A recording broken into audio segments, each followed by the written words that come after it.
Hold up, hold up, before your brain goes into overdrive thinking King Charles has literally been undressing his grandson. Let me stop you right there. We're talking about stripping titles, not clothes, you absolute legends. But honestly, with the way this royal family operates, I wouldn't put anything past them at this point.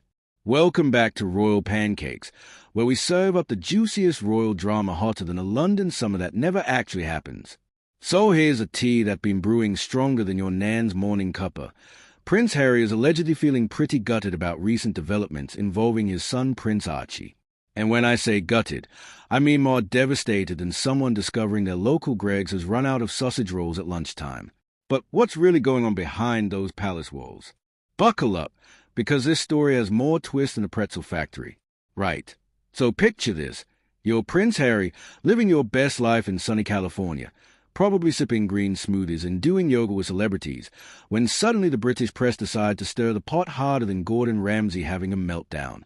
Earlier this year, rumors started flying around faster than gossip at a village fete that Harry had secretly registered little Prince Archie at Eton College.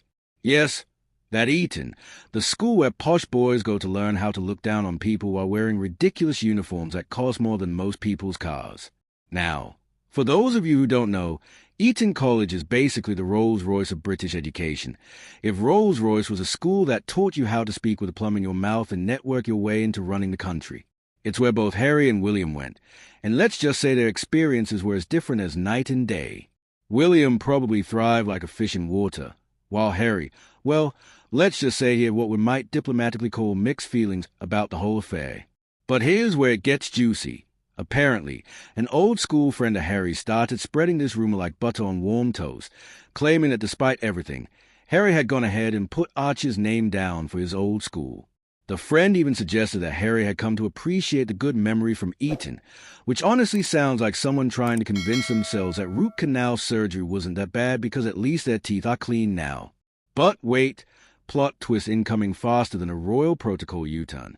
Harry's team came out swinging harder than a cricket bat at Lord's, completely shutting down these rumors with all the finesse of a diplomatic nuclear weapon.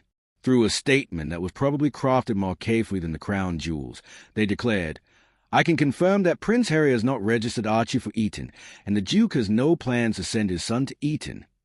Now, that statement is cleaner than the Queen's white gloves and more final than a judge's gavel, but it raises some absolutely fascinating questions. Why did this rumor gain so much traction? Was someone trying to test the waters? Or was this just another case of the British press having nothing better to do than create drama out of thin air? It's like they are playing a never-ending game of telephone, except instead of whispering purple monkey dishwasher, they are spreading Harry's secret Eton registration plot. Here's the thing, though, and this is where it gets really interesting. Little Prince Archie and Princess Lilibet are living their best American dream lives in California right now. They are probably growing up thinking tea comes iced and that biscuits are something you eat with gravy for breakfast. The irony is absolutely delicious. These kids, who are technically in line for the British throne, are more likely to know the words to the American national anthem than God Save the King. Archie was born in the UK back in 2019. Remember that whole media circus when Harry and Meghan kept everyone guessing about the birth details like it was some sort of royal escape room? But since then, this kid has been living the California lifestyle, probably learning to surf before he can properly tie his shoelaces, while his royal cousins back in Britain are learning which fork to use for the fish course. The last time these kids set foot on British soil was during the late Queen's Platinum Jubilee celebrations in 2022. That's right. It's been over 2 years since they breathed that sweet, sweet British air that tastes faintly of rain and disappointment. For perspective, that means Lilibet, who's now 4, probably remembers more about her California playground than she does about meeting her great-grandmother, the Queen. Talk about a generational shift. But here's where the story takes a turn more emotional than watching the final episode of your favorite Netflix series. Harry has been incredibly open about his fears regarding bringing his children back to the UK.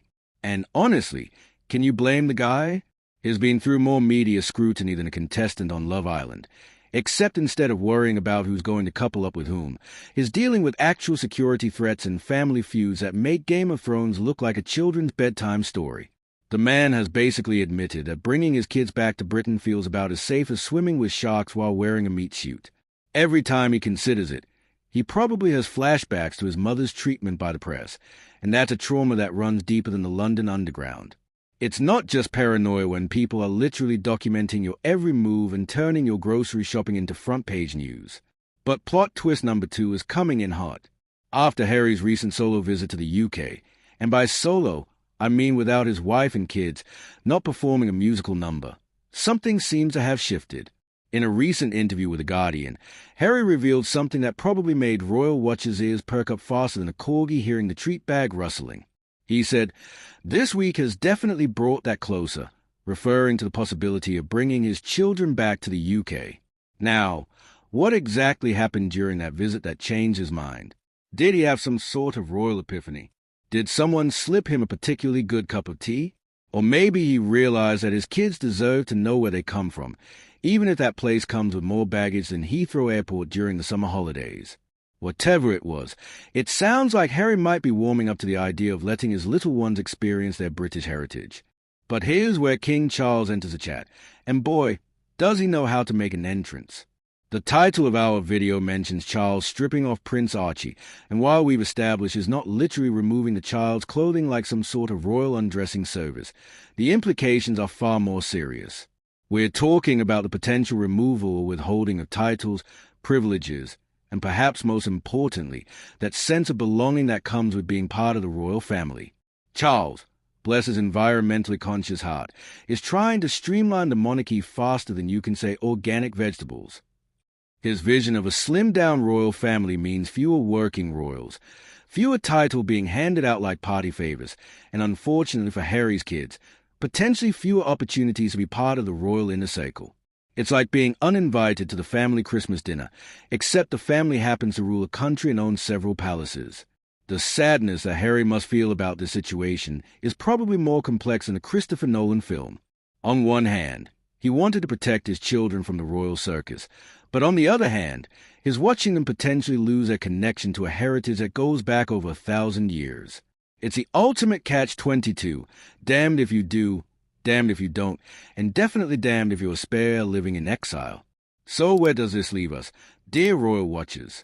We got Prince Harry potentially softening his stance on bringing the kids back to Britain, King Charles apparently playing hardball with titles and privileges, and 2 little royal children who are probably more concerned with their next Disney Plus episode than their place in the line of succession.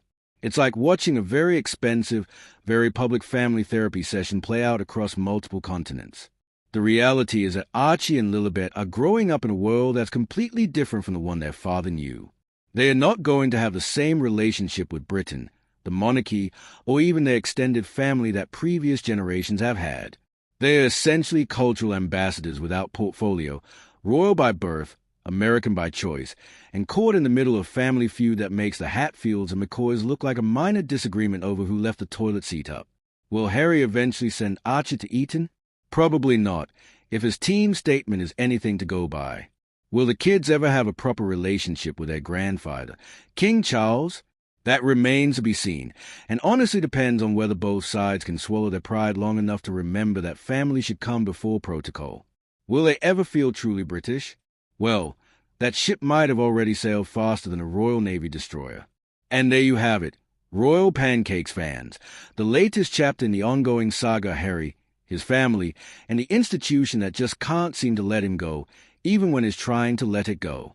The drama continues to unfold like a never-ending royal soap opera, and honestly, we're here for every single twist and turn. Thanks for watching, and don't forget to subscribe for more royal drama that's hotter than the Queen's morning tea and twice as satisfying.